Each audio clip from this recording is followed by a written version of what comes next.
You are watching Platinum Northwest TV News. Good evening and thank you so much for joining us. I'm Philadelphia Mangoeng. Let's take a look at the news making headlines. First up, the National Occupational Health and Safety Conference is today being held at the Protea Hotel in Klerksdorp, and government encourages spaza shop owners to register their businesses. In the business news, load shedding has been suspended, until further notice. And in the sports news, Stadium Management South Africa partners with Kaizer Chiefs and Orlando Pirates for urgent ticketing system updates. We begin here. The Chief Director for the Department of Employment and Labour in the Northwest Province, Protea, says that approximately 90% of the 406 companies inspected by the department in the steel and iron sector in the province are non-compliant with the occupational health and safety regulations. Now, Siango revealed this during the Department of Employment and Labour's first day of a 3-day conference held at Protea Hotel in Klerksdorp. Let's take a look. The theme of the conference is improving health and safety in the iron and steel sector. IG, this is a pressing topic. In light of the bids inspection, Chief Inspector, that me and you attended, I think a month ago,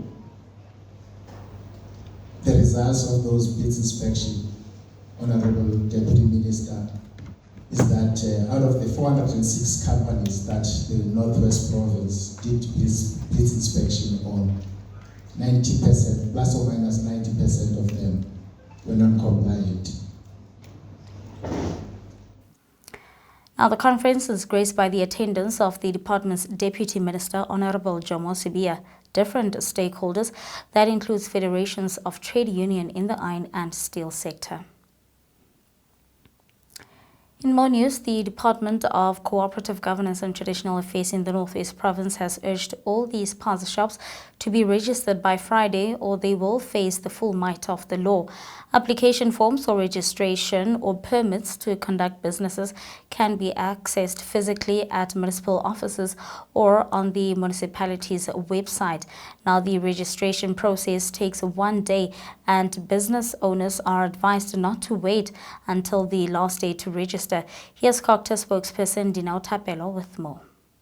We want to remind all spaza shops and food outlets owners to register their businesses ahead of the deadline on the 28th of February 2025, which is this coming Friday. Spaza shops must be registered to ensure that food safety laws are followed and dangerous goods are not sold to the public. In other news, ANC Secretary General Fikile Mbalula said that he's confident that the newly announced task team in KwaZulu-Natal will help the ANC regain its support in the province. The ANC has appointed a 67-member task team as part of the party's plan for reconfiguration. This is after it dissolved the provincial leadership structures in KwaZulu-Natal as well as Gauteng. Now, Jeff Radebe will serve as KZN convener. Mbalula said that the provincial task team is established as the interim structure to oversee the stabilization of the organization, drive political education, and walk towards the revitalization of ANC branches across the province.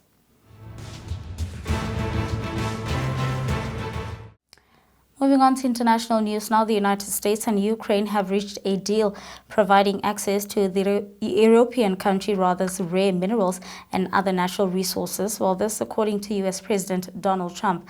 Speaking at the White House on Tuesday, Trump confirmed earlier reports that he had reached an agreement with Ukrainian President Volodymyr Zelenskyy to develop his country's natural resources. Now, Trump said that the deal could be worth R1 trillion.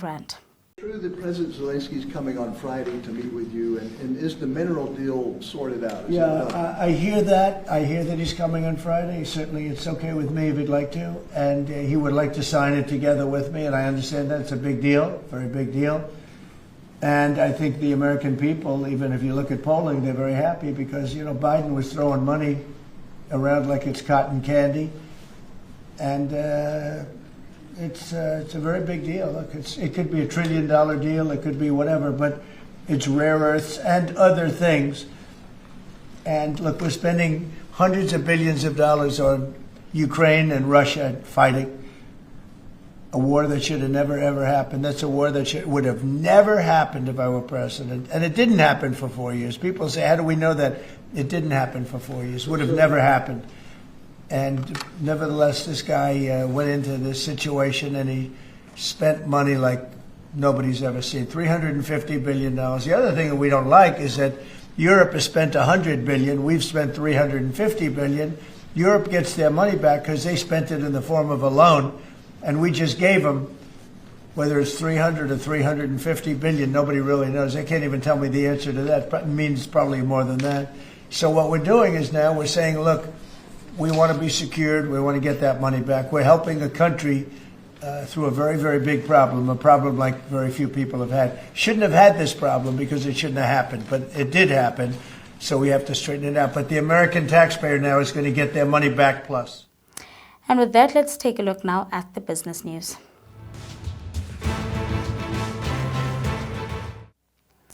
In the business news, power utility Eskom says that load shedding has been suspended until further notice. This follows a rapid escalation from stage 3 to stage 6 load shedding over the weekend due to loss of 10 units at key power stations. Eskom said that it has now successfully recovered enough generation capacity and made significant progress in replenishing emergency reserves. Ongoing planned maintenance stands at 6,660 megawatts in alignment with the group's summer period maintenance strategy. Eskom will communicate again on Friday or as soon as any significant changes occur. And that's all from the business news. Your sports update follows next.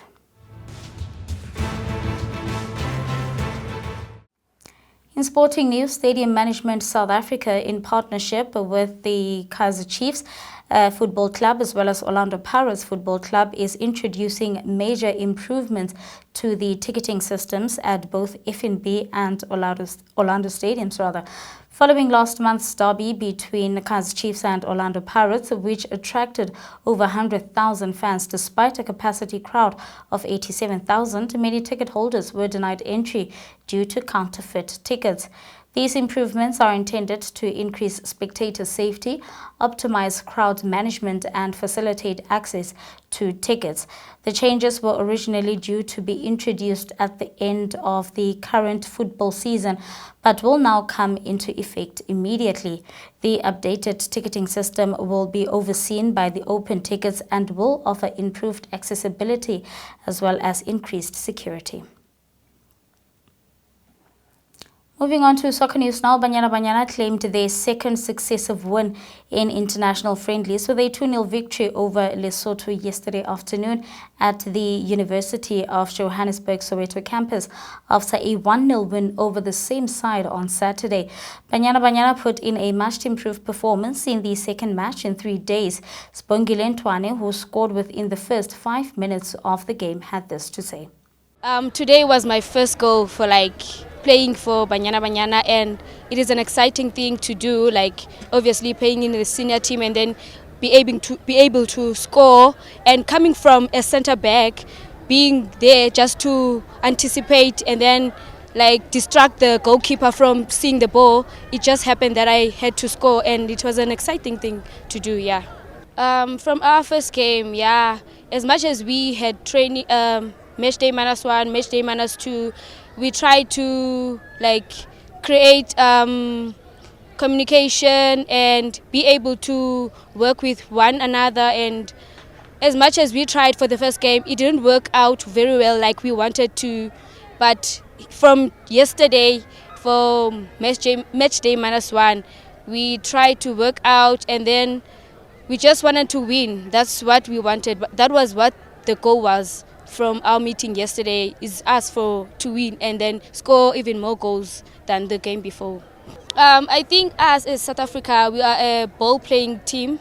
So for us, it is easy for us to just play, not doing the long balls because it's not our thing to do. It's not our nature or something.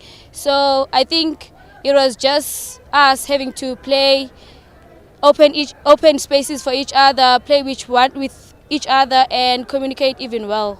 As the young players, it is obviously a big thing for us because keeping it consistent that from the senior team, they have never lost against Lesotho. So we just had to keep the record and then not lower their standards. Now, Unathi Simayile extended the lead 2-0 just before halftime. Let's take a look.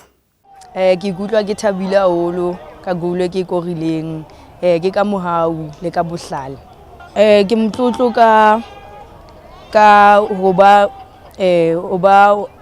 o dlalla ko Banyana Banyana a se ka bohlale empa ke ka ho sebetsa ka thata le ka ho mamela ka ho ba humble confidence ya ka yodimo le for season ena na ke ikutlwa ke le ready haholo ban ke kgonne go ra against team e loreng keng like badlala internationally and rona re dlala local.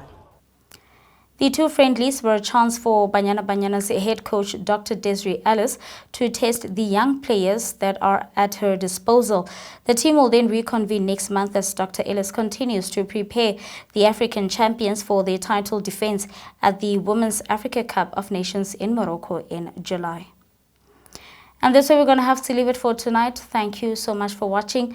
Do stay tuned to Platinum Northwest TV tomorrow evening. Till then, good night and take care. It's that time of the year again.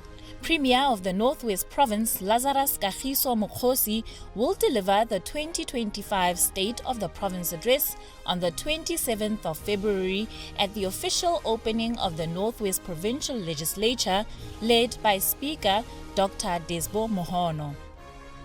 The address, which will start exactly at 10 o'clock in the morning, will be live on the following media platforms: Platinum Northwest TV, Motsweding FM, UFM, and all Northwest-based community radio stations.